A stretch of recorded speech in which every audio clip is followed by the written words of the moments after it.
Quand on lit paix intérieure, on commencera par paix intérieure, et paix civile au sabre, c'est étonnant. Mais il y a une grande figure spirituelle qui lit tout ça, et on ne le sait pas. C'est tout simplement, c'est la mode, c'est le Bouddha. Il a créé une philosophie. Certains disent que c'est une religion, mais en tout cas, ce qui est sûr, c'est que c'est une philosophie. Or, c'était un guerrier. Il était prince, fils de roi. Et en Inde, autrefois, les princes et les fils de roi, ce sont des kshatriyas, des guerriers. Ils doivent manier la massue, le sabre, la lance, l'épée qui fouette, enfin plein de choses. Ils étudient certains textes, l'Arthasastra Veda, un livre sur le pouvoir et son usage, où on parle d'économie, d'éducation, de routes, de ponts, tout ce qu'il faut pour qu'un État puisse se développer, durer, résister aux agressions, continuer à travers les siècles. Et pour ça, forcément, il doit survivre. Et survivre au complot de palais, aux cousins qui veulent vous égorger, à la cousine qui a préparé la boisson dans la tisane. Donc, c'est vraiment un guerrier. Et à partir de ce point de vue du guerrier, j'ai commencé à regarder son enseignement. Et en fait, c'est un enseignement de guerrier. C'est très simple. Quand il dit, au départ, au centre, à la base, à l'origine, il y a la douleur, il y a la cessation de la douleur, il y a un chemin qui mène et nous sommes là-dessus. C'est un guerrier qui parle. Il ne parle pas de texte. Il ne parle pas de textes de rituels, de mélopées qu'on chante dans les temples. Il vous dit ce qui vous conditionne, ce qui produit votre avenir, ce qui provoque des conséquences. Ce n'est pas votre voyage dans le monde des esprits, c'est ce que vous faites ici, tout de suite. C'est un enseignement de guerrier. Vous faites une erreur, j'en fais, un moment d'inattention, d'autosatisfaction, je me prends à un coup, le bâton m'enseigne. Comme en musique, on fait une fausse note, on pense à autre chose, ça rate, et c'est un retour de l'instrument. Et donc, je peux vous montrer les différentes bosses, il y en a. Et donc, cet enseignement de l'acte, c'est une intrusion du guerrier dans le domaine des brahmanes. Mais aujourd'hui, on ne le voit plus dans le Bouddha, ça. Lorsque, j'aime bien, il y a dans le texte ancien de Dhammapada, c'est les plus anciens mots du Bouddha, les plus anciens, en pali, il est écrit, je me trompe, mais c'est pas grave, globalement, voici le sens. Très bons sont les chevaux du Sindh, les mules du Sindh. Excellents sont les éléphants porteurs de défense. Meilleur encore est l'homme qui se maîtrise. Alors on se dit, très bien, ta mobilette elle est gentille, ta voiture elle est bien, mais si toi en tant que conducteur tu te maîtrises, en tant qu'homme tu te maîtrises, c'est mieux. Alors c'est une parole morale, ça veut dire maîtrise-toi. Mais si on voit ça du point de vue du guerrier, ça dit autre chose. Ça dit quelque chose que j'ai découvert cet été. J'ai découvert une équitation qui date au moins du XVIIIe siècle, c'est l'équitation portugaise. Je suis monté sur le cheval, et de là, il faut que je pousse ici, il faut que je pousse là, que je crée des mouvements à l'intérieur du corps. Une espèce de tai chi sur selle.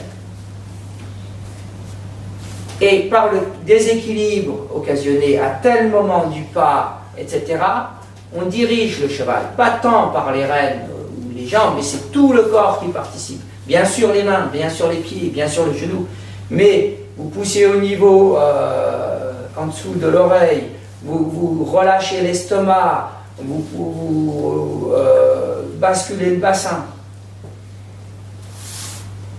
C'est un enseignement de guerrier, la maîtrise de cet espace à l'intérieur. Donc, quand vous regardez souvent des enseignements, il faut parfois revenir au métier de la personne qui s'exprime. Si peut-être le Bouddha il avait été un potier, il faudrait regarder en quoi la technique de la poterie explique son enseignement. C'est parfois très très simple. Et j'étais frappé, c'est compliqué ce que je dis, mais non, c'est très simple. Vous êtes sur selle, vous poussez ici, le cheval, il bouge. Il comprend, il participe à votre propre mouvement. Vous êtes avec lui, pas à distance. Ce n'est plus votre objet. Donc, il y a une paix intérieure qu'on recherche aujourd'hui dans le bouddhisme. C'est presque une gymnastique psychologique.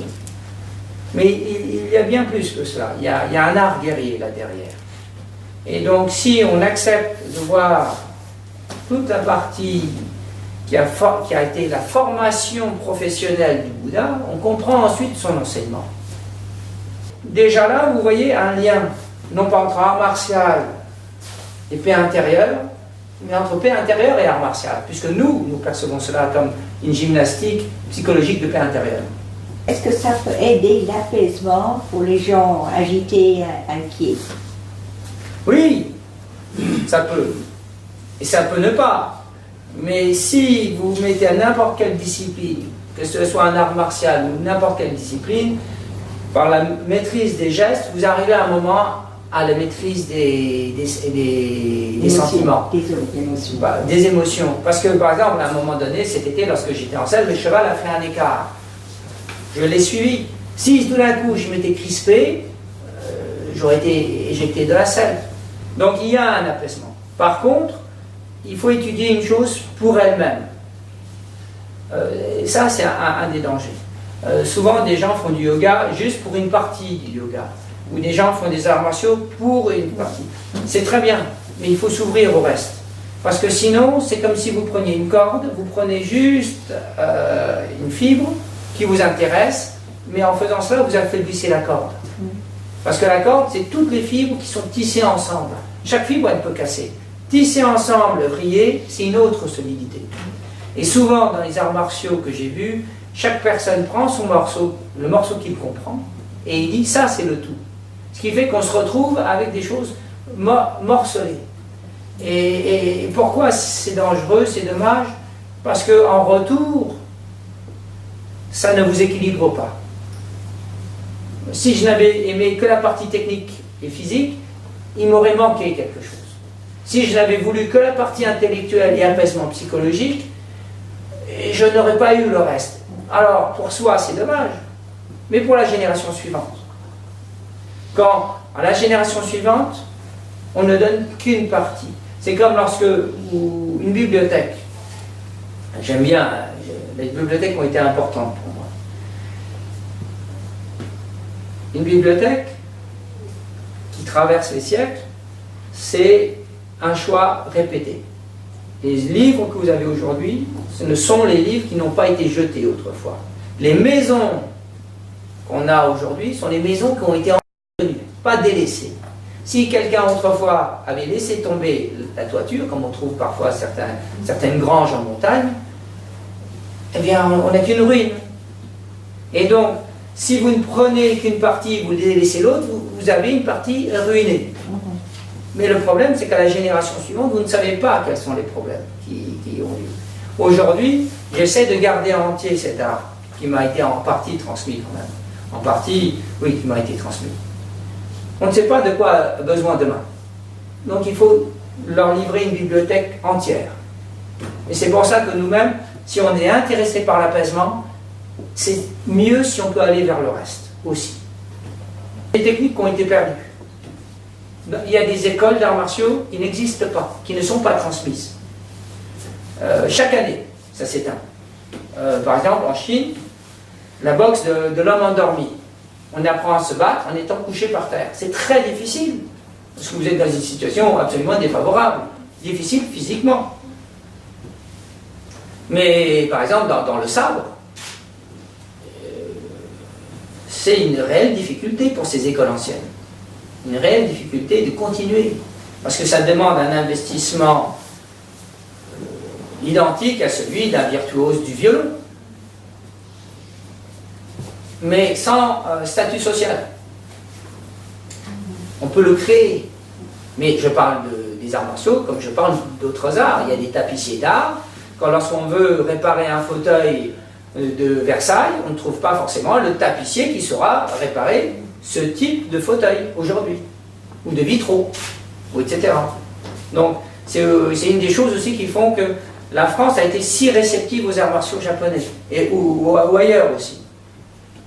C'est qu'il y a une culture de l'histoire et des arts. Il y a une vraie culture de cela en France. Et il y a des institutions pour protéger cela.